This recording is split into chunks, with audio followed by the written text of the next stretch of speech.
Ubuntu, la república del bé comú.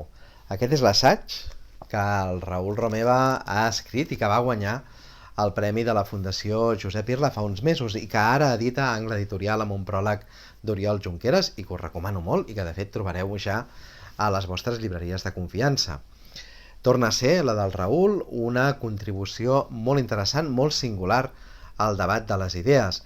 No és un llibre sobre el procés, encara que hi ha reflexions, encara que hi ha idees al voltant d'allò que ens ocupa, que és aquesta construcció d'una república més justa, més inclusiva, més oberta. Hi ha reflexions, això, però interrelacionades, i aquesta és una de les idees força d'aquest assaig, amb allò que passa arreu, amb allò que passa al món i els seus problemes globals. Reconeixement de la fragilitat.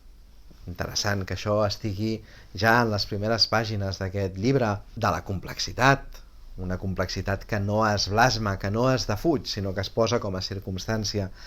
I finalment, la idea de repensar, de repensar-nos. Hi ha moltíssimes idees en el llibre, moltíssimes idees que sorprenen, moltíssimes cites, moltíssimes referències a autors, pensadors, a propostes diverses d'arreu del món. En aquest sentit, és un text molt ric en el qual podeu trobar molts fils per anar estirant. De fet, la col·lecció en la qual surt publicat és el fil d'Ariadna, doncs aquí hi ha moltíssims fils per anar estirant, tot al voltant de l'idea del bé comú.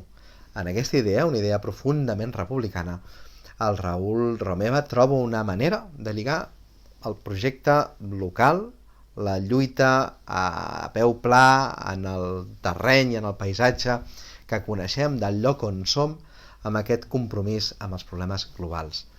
No és un llibre des del nacionalisme, és un llibre des del republicanisme, i en aquesta síntesi, en aquesta manera de revisar aquest concepte i d'enclavar-lo en una reflexió més global, jo crec que aquest llibre dona moltes pistes, molts elements, i és una contribució molt interessant.